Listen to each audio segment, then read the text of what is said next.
right, guys, we got the draft coming up. It's going to be big. Dolphins, they need to do their thing in that first and second round and a little bit in the back end. They can put themselves in a great position. But the same can be said for the Bills and the Jets. Pats, I just don't see them vying for the division. I like what they're saying, from a football evaluator standpoint, how they're open for business with that third overall pick. I think that's what they should do. They just should bail out and stack those picks because then that third pick, quarterbacks maybe a little questionable. They could get a guy like a Bo Nix later on.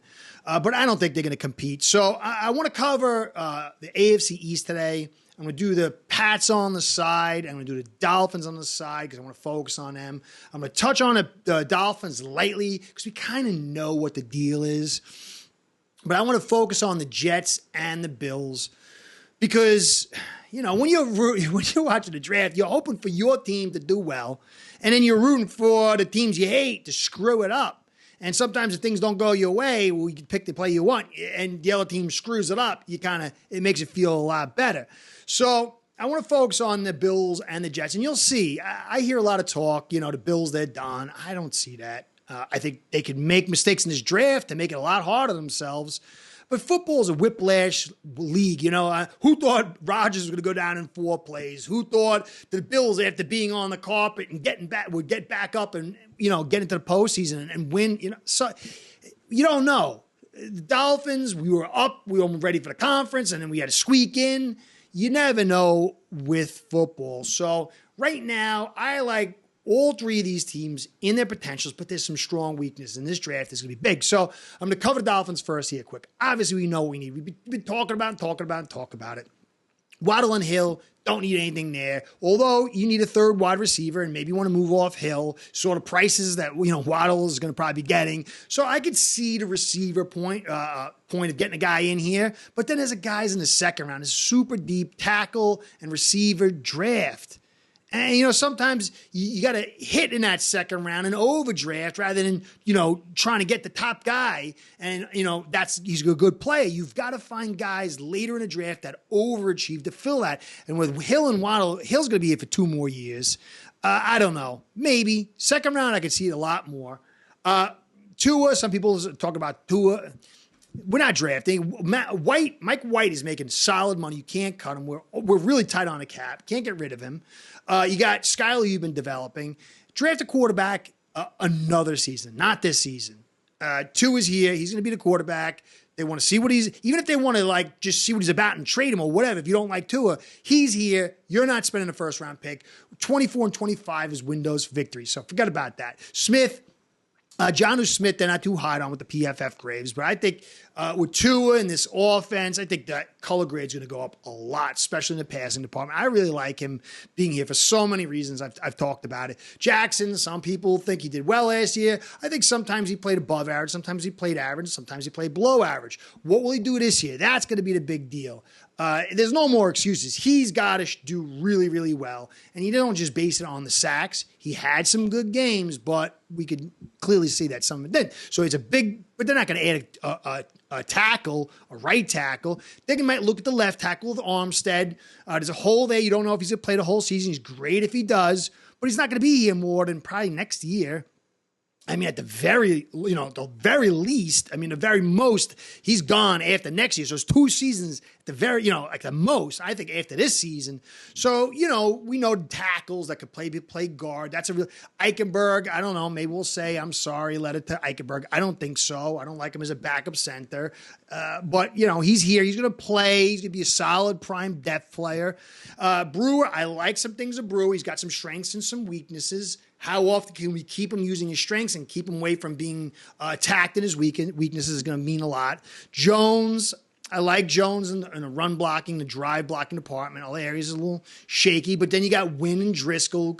Driscoll could play tackle depth.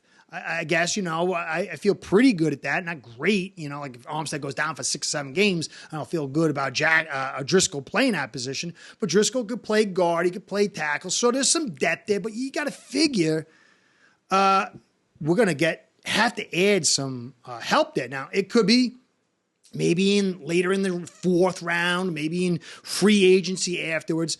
But it's a spot where if the talent's there, you'd figure that in the 1st, 2nd round, they might grab it. we'll see on that. Now, defense. Defense is clearly a spot where you can see them going. Greer loves to draft defense. Just smart, but, not always, but it's smart. We got Ramsey, Kohu, Fuller, Cam Smith. Cam Smith's got to step up. But that's a really good group there of secondary guys. Holland and Poyer, the best top that we've had. So you're not going to, maybe, but I don't know. You're trying to win, right? I wouldn't see that. Walker, Long, Brooks, and Tyndall. Good depth, and Duke Riley's a solid group right there. Maybe our best as far as talent and depth in a long time. But it's the D-line. It's the offensive line and D-line, and maybe that third wide receiver. Chubb, when does he get back? When does he get back full? Phillips, when does he get back? When does he get back full? Barrett's good, but he's an older guy. You can't let him, too many reps. Sealer's very good. But we don't really have that guy to fill in for Wilkins. And maybe we find it in the draft. There's Newton, there's, I like Sweat, but we got Peely, we got Benito Jones, and we got Tia Tart. I don't know. I think Tart's solid, nice guy in the background. Benito Jones is back up behind him. And Peely, I like his potential, but clearly but you could see the edges because when do Phillips and when does Chubb get back? And it's a value position.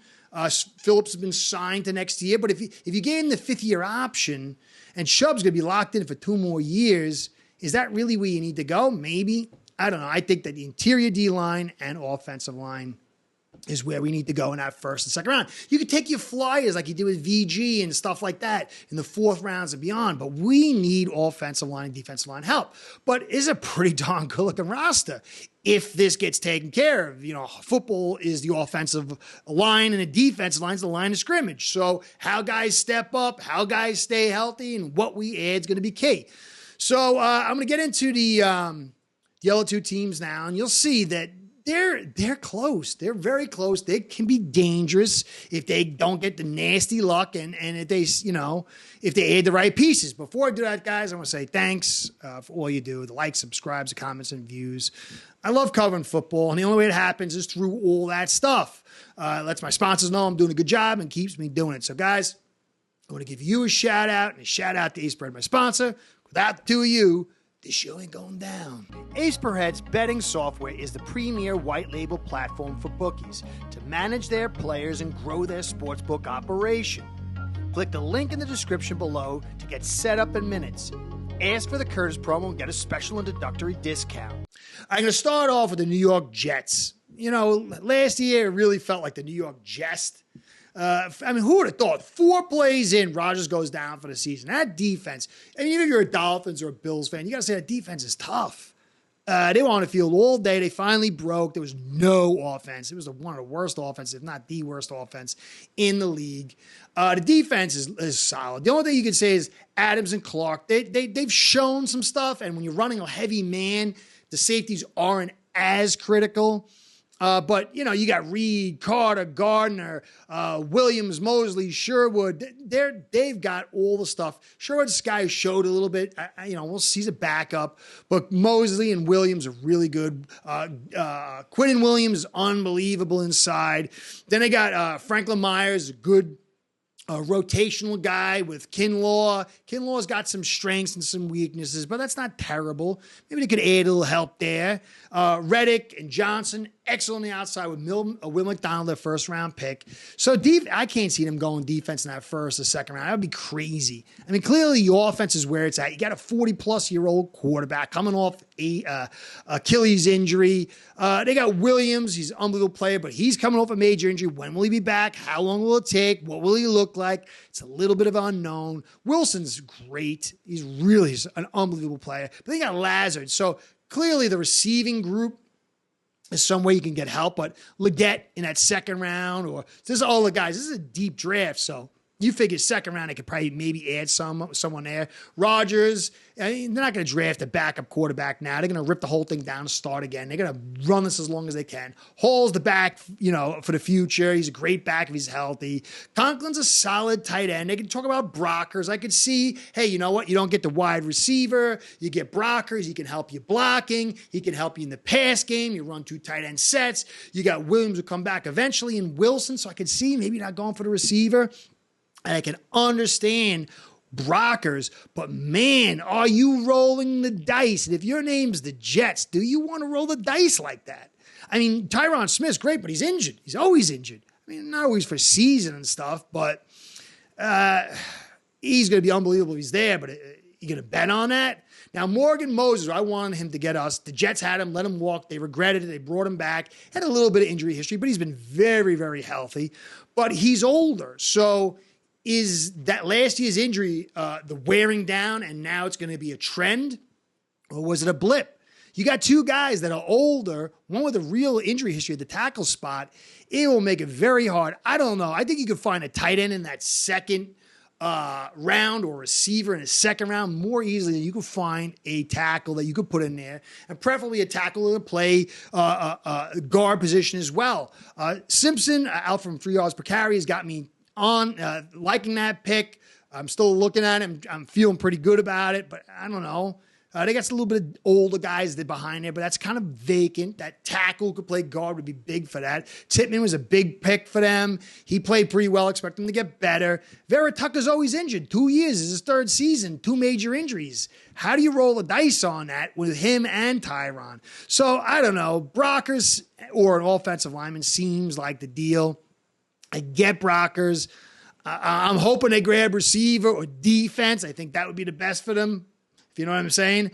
They got Carter Warren back. He was a 4th-round pick. Maybe they believe in him. I don't know. That's a little bit of maybe, hey, we can go get Brockers. To me, it seems like if they don't get offensive line and they get, a very unlucky, eating a bag of black cats thing, it could be ugly.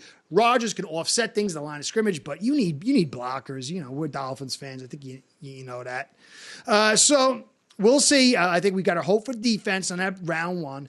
Then if you look at the Bills, people are already saying Bills are done. And they lost a lot of guys. You can't lose that many guys and not step down. But so did we. We added guys. They added guys. Guys going to step up for them. Guys going to step up for us. Both these teams are really, really good, but they have some clear holes they need to get to take advantage of in this draft. We know ours. We know the Jets now. So the Bills, Shakir, my man Tommy at Mafia Sports Report. I'm going to be on that channel tomorrow, actually, guys, Bills fans. I'm going to be with my man Tommy tomorrow, Friday night at 9 p.m. at Mafia Sports Report, talking Bills and Dolphins in the AFC East. So come check me out there. He pointed out Shakir was going to be good, and he is. He's a good player. He's not really a boundary guy. He's that slot guy. He can play some boundaries. Samuel is super fast. He's a really different kind of player than we've seen with the Bills. But you lost Diggs and you're paying a lot of money. You replace him with Hollins. So the receiver thing, they're talking about Beans kind of hiding that he's going to go for receiver. But he could get one in the second round too. Again, you don't need to have. Samuel's a really good player. Shakir's a pretty good player. You get another solid guy over there. And then you got Kincaid and Dawson Knox. You run the football. You play 2 tight end. Kincaid can pick up. You only have the ball can only go to so many guys. You got Samuel. You got Shakir. You got Kincaid. Then you're going to get another big-time receiver. How many balls do you have to throw around there? I don't know. You look inside. They had some thinness on the offensive line. Of course, the day I did that and said that, they got La'el Collins. Not as good as a tackle. He's got a long injury history. You like him better at guard. Love him at depth so the body doesn't break down. But he can bail you out a little bit at the tackle spot. They got Dawkins and Brown, 3rd-round pick and Brown, who's really stepping up. So that's a good pick. Inside, Edwards, he was with the Rams, with the Bills offensive line coach. I think he's pretty darn good. He had an injury and he kind of looked bad for that season, but before that, he was looking pretty good. I think he's going to fit in well there. McGovern, I'm not sure about. Torrance, is it going to be a sophomore slump or he's going to take a step forward? There's a little bit of concern inside in that 2-guard and center spot. Nothing like they're going to spend any picks on. Obviously, it's got to be a receiver. And if not, though, the defense. But the defense is not as bad as you think. Douglas, Johnson, and Benford. That's a really good group to have as far as your 3 starting defensive backs. But they are a little thin. Elam was a 1st-round pick, struggled. If he steps up, they'll have some nice front talent and some depth. Always need more than that. Corners always get nicked. But that's not bad. It's pretty good, It's not like they're dead in the water. Then you got Rousseau, who's a stud. Espinosa, they brought back. He's a utility guy, makes some plays. But really, again, the interior. Daquan Jones. He's older. He came off a major injury. How good is he going to be? Can he stay healthy? Oliver's excellent, but there's not really much behind him. I could see them grabbing a D lineman at some point in this draft. Second round, maybe later than that. They kind of need a little bit of depth there because that's really thin. And then Miller. You're spending tons and tons of money on him. He can't be a ghost like he was last year. That will be a killer. So you could see maybe an edge player if he falls late. Maybe it plays out. There's lots of quarterbacks going, tackles and receivers, and then you get one of these edge guys that are in the area or fall back to the 28 to grab. And I could see that definitely because Miller's out of here soon. And if he doesn't step up, that's going to be a weakness. The linebacking group's fine. They got a nice guy they got from Chicago. Bernard, Milano, when does he step back and how quick? I think they can overcome that with the way they run things. Rapp comes in and kind of fills it up. But the safety spot is another spot that I think they got. Edwards, I'm not big on. Rapp, I like him in the run game, blitzing, but he's got some issues in his covers. You went from Hyde and Poyer to that. I definitely think they're going to be looking for some safeties. But there's some free agent safeties. Can they find the money? I mean, they're broke from the Diggs thing. Can they somehow shuffle the money around to get this? A lot of good safeties out there as free agents, but where are they going to find the money? I could see them maybe as that one kid who's been pretty high has kind of dropped a little bit. Maybe falls to them. But it looks like edge player, receiver, maybe safety. Clearly, at some point in the day, they got to get safety. But that's not a lot of holes. I mean, aside from injuries and stuff, Allen's going to carry you. This team's going to be tough, guys. I think the Jets going to be tough, but you got to worry about that offensive line crumbling apart, kind of like with the Dolphins. I believe my Dolphins are going to be tough. We did a lot of stuff to make this team tough, but a few injuries. I mean, Sealer gets injured, then where you're at, you got to have depth. Obviously with the Chubb and Phillips thing too, but the offensive line as well. So it'll be very, very interesting to see how this plays out, guys. I think all three, I don't see the Pats there, but again, these three teams I think are going to be scrapping it out. I don't think there's going to be an easy run unless some crazy thing happens to one of these three teams. I think if everything kind of stays, even keeled as far as the injuries and the bad luck, these three teams are going to have some major battles, and what happens in this draft is going to play a big, big part of that. And I can't wait. I just hope my team does what's right, and they don't. You ever get when your team drafts the wrong guy, and you're down in the dumps, and then the other team drafts even a worse guy, like the Jets or the Bills, and you're back. So there's a lot of fun going on in this draft. Let's hope Bills grab a kicker, and the Jets grab a edge player. And then the Dolphins do the right thing, of course. Anyway, I'm only saying that Jets. Bills fans, Jets fans. Good luck this year. I really mean it. I want to see you lose, but good luck. Dolphins fans, as my daughter says, Curtis out. Go Fins. Start building your own online sports book today by getting signed up with AceBread.com service that'll allow you to book action on sports from all around the world.